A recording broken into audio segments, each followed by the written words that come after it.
Este programa es presentado por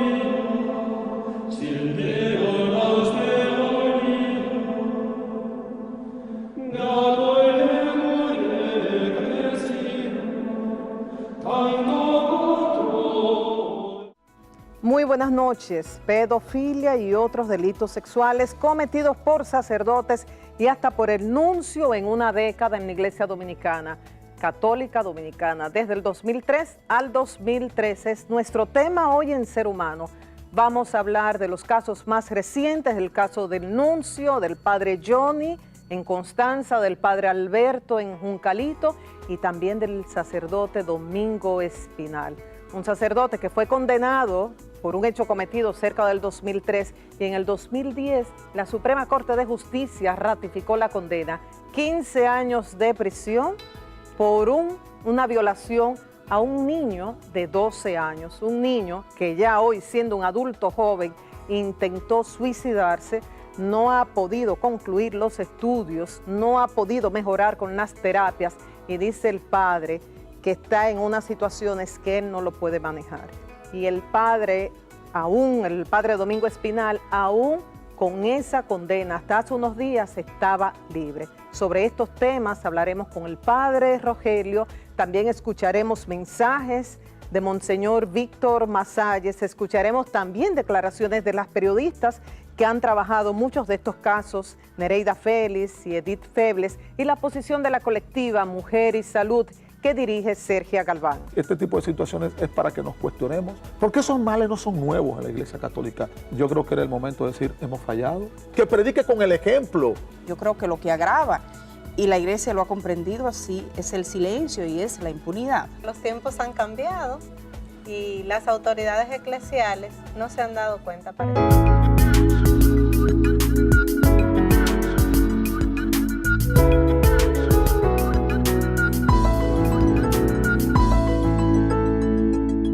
Hablamos de una década, del 2003 al 2013, de denuncias, de delitos sexuales en la Iglesia Católica Dominicana. Y cuando queremos acercarnos a la verdad de manera objetiva, buscamos personas que hablen con responsabilidad. Un hombre que habla claro dentro de la Iglesia Católica, el padre Rogelio Cruz, con quien vamos a conversar aquí en Ser Humano. Buenas noches, padre. Es un honor para nosotros contar con usted acá. Bueno, gracias, Marilena. No podía decir que no, ¿verdad? Y usted nos tiene votado, y usted es solo La Vega, cero Santo Domingo. Es que, tú sabes, donde uno está, pues uno tiene que responder ahí. Y además es interesante poder florecer donde te toca vivir. Así es. Que es fundamental. Los estudios de sociología, que usted estaba estudiando sociología en la universidad. Sí, la carrera la terminé. Okay. Pero no quería hacer la tesis, pero ya estoy en eso. Incluso ya escogí el tema y todo. ¿Cuál es el tema? Estoy tratando el tema de la pandilla, pero con un enfoque totalmente diferente. No con la pandilla en contraposición contra la ley, sino como grupo social. Un grupo que en lugar de tú venir a buscar, en ese caso castigarle, es ver qué es lo que está pasando dentro de ellos para esa misma fuerza, esa energía positiva que tienen, encauzarla. ¿Y se puede aprovechar eso? O sea... pero yo participé en uno de sus ritos y yo quisiera ser pandillero ahora. Otro tema para Ser Humano. Su posición frente a estas denuncias de abuso sexual en la Iglesia Católica, desde el nuncio hasta el caso del padre del 2003, del INVI, el padre Domingo. Yo creo varias cosas. Toda crisis es un llamado a crecer. En una crisis tú puedes asumir dos posiciones, porque una crisis tú vas y de repente te cae, y entonces tú puedes, en ese caso, quedarte en el fondo o tú puedes despuntar. Entonces, yo creo que es un llamado para que no quedarnos en el fondo, sino para despuntar ¿Por qué? Porque la Iglesia, después del Vaticano II, se nos está pidiendo a gritos que tiene que renovarse y que tiene que ser una iglesia, en ese caso, más al servicio de la gente, más al servicio del pueblo, y una iglesia que incluso hay uno de los documentos, la Gaudium et Spes, por ejemplo, iglesia al servicio del mundo. Entonces está en el mundo, y al estar al servicio del mundo, pues por lo tanto, este tipo de situaciones es para que nos cuestionemos, es para que reflexionemos, y sobre todo pues para que busquemos solución a situaciones que antes no se buscaban soluciones. Porque esos males no son nuevos en la Iglesia Católica. Hay que reconocer, no solamente en la Iglesia Católica, en las iglesias no son nuevos. Lo que pasa es que la praxis ha sido equivocada. Entonces, al ser equivocada la praxis, entonces ahora es un mundo nuevo y es un mundo diverso. Es un mundo donde tú no puedes venir a esconder cosas, sino porque las cosas salen, porque el mundo de repente se ha convertido en una aldea. Entonces, antes para la praxis, te lo voy a decir para que la gente entienda, se descubría una situación de esta índole, un escándalo, una cosa esa, y lo que hacía es que el sacerdote o el que producía el escándalo se cambiaba a otro sitio, pero se trasladaba el problema a otro sitio sin buscar solución. Hoy no, hoy ya tú no puedes hacer eso. Entonces, ¿qué es lo que estamos diciendo? Que esto es un llamado para que como iglesia nos renovemos, es para un llamado para que como iglesia retomemos la fuerza de Jesús resucitado, de que le dio un empuje grandísimo pues, a la iglesia en un primer momento de volver incluso pues, al lugar donde tenemos que volver. Segundo, yo creo que ahora se nos está pidiendo que volvamos a la fuente, pero no volver a la fuente por volver única y exclusivamente, sino porque en la fuente hay unos elementos inspiradores que permiten en este caso retomar y darle el empuje que tiene o que debiera tener en el mundo de hoy, pues precisamente la iglesia. Lo tercero, yo creo esta gente, estas personas necesitan ayuda, porque para eso están las ciencias humanas, o sea, la psicología. Hablamos del nuncio, del padre Alberto, y todos aquellos y aquel que esté metido, del INVI, todo el mundo necesitan ayuda. Ellos necesitan ayuda por un lable de la ciencia de la conducta, yo lo llamo esto en psicología, reencauzar su conducta y reencauzar su vida. Sí, en ese caso no hay posibilidades, en ese caso pues tiene que buscar su lugar en la sociedad, ciertamente. Pero no solamente ellos, las víctimas también necesitan ayuda. Y ayuda realmente... Entonces, usted dice, todos estos casos que hemos visto en esta última década no es una novedad. Esto siempre ha ocurrido en la iglesia, a nivel mundial y en el caso dominicano también. Ciertamente que sí. Pero que por primera vez salen a la luz. Y por eso, ahora, porque hoy es un mundo diferente ahora, y un mundo rol diverso. De la Iglesia Católica para prevenir, evitar estos casos, para perseguir a los responsables y sancionarlos y acompañar a las víctimas. ¿No ha fallado la Iglesia Católica en estos tres aspectos? No, ciertamente que sí. Y eso es lo que te decía, pues precisamente, que han habido fallos y la Iglesia sigue manejando las cosas de manera pues inadecuada hasta este momento, pues precisamente. Porque no solamente como el Papa, por ejemplo, Benedicto XVI lo dijo, tolerancia cero. Sí, pero tolerancia cero ¿frente a qué? Frente a una problemática de unos seres humanos que la están padeciendo. Una tolerancia cero, sí, ha venido este tipo de situaciones, pero no es una tolerancia cero donde yo te quito única y exclusivamente, pero ya ha habido un mal.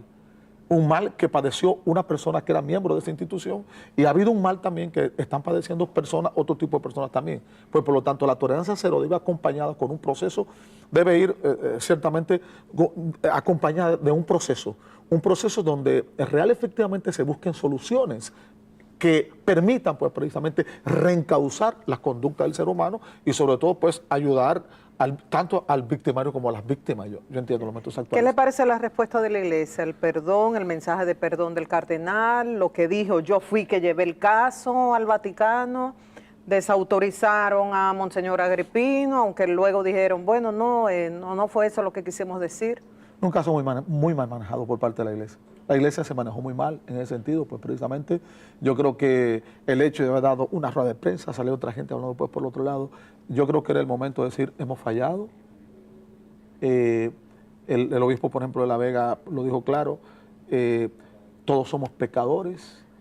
Cuando celebramos una Eucaristía, lo primero que decimos, yo confieso porque soy pecador. En el Padre Nuestro decimos, perdona nuestras ofensas, pero eso no basta con eso, sino que sencillamente hay que recurrir a otros elementos.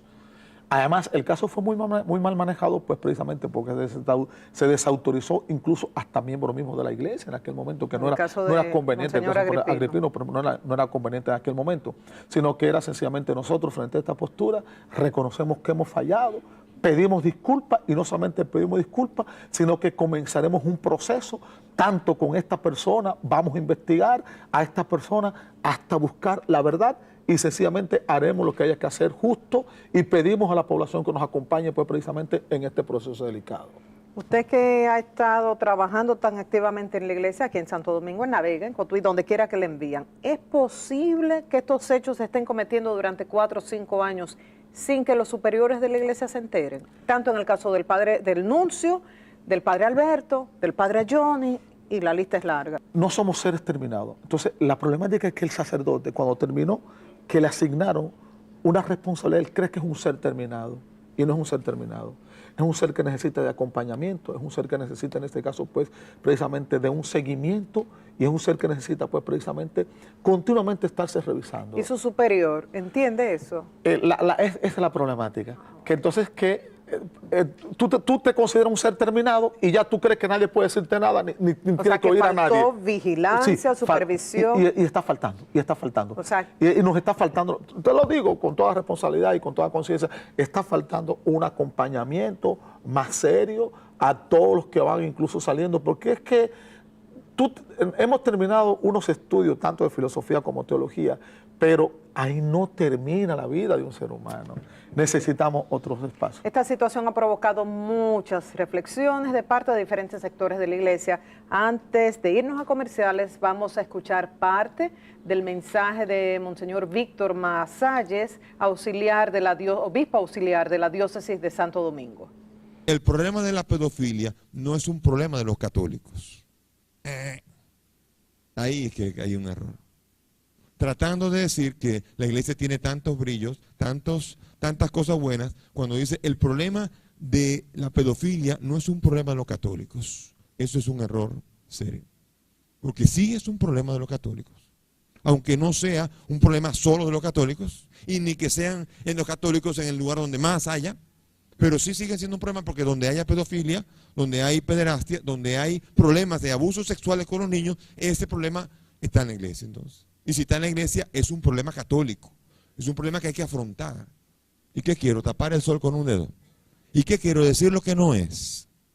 ¿Y qué quiero yo? Que la iglesia mía parezca como hacerle mercadeo a la iglesia y mercadear a una iglesia que no es la que está haciendo la portadora del evangelio en este momento.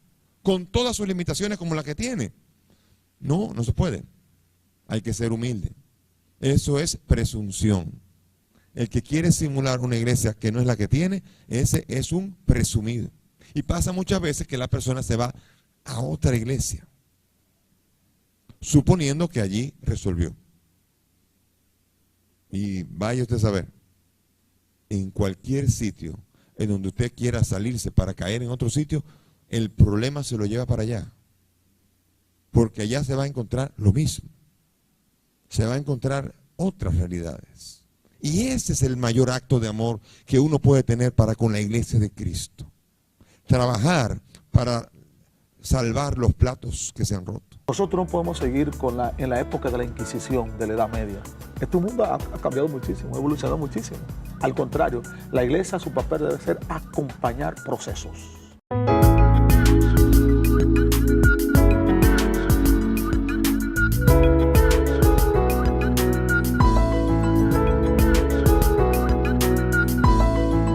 Muchas reflexiones en torno a estas denuncias de pedofilia, pederastia, de abuso con jóvenes, incluso con adultos, en los cuales están envueltos sacerdotes y el propio nuncio ya destituido. Padre, ¿usted cree que es importante que se tome el debate sobre el celibato, si procede a eliminarlo o no a raíz de estos abusos? Yo creo que siempre son cuestiones que nos invitan a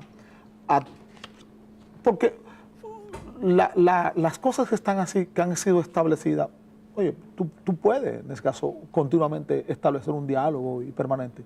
Pero ahora todo esto, porque yo creo que la problemática no está directamente en el celibato. El celibato es parte de la problemática. Es parte de la problemática. Yo te comentaba ahorita, unos sacerdotes, por ejemplo, de Orlando, le pidieron a unos sacerdotes de Perú que le acompañaran, le enviaron una carta que ellos estaban en un proceso, en ese caso, de eliminación del celibato. Y los de Perú le contestaron, miren, para nosotros la cuestión no es ser célibes o no ser célibes. Para nosotros la cuestión seria en el Perú en los momentos actuales es el hambre de los campesinos. Es el hambre, las injusticias con las que están pasando esta gente. Por lo tanto, nosotros tenemos otro programa mucho más serio que el que ustedes están planteando. ¿Y usted coincide con eso? ¿El problema no es el celibato? El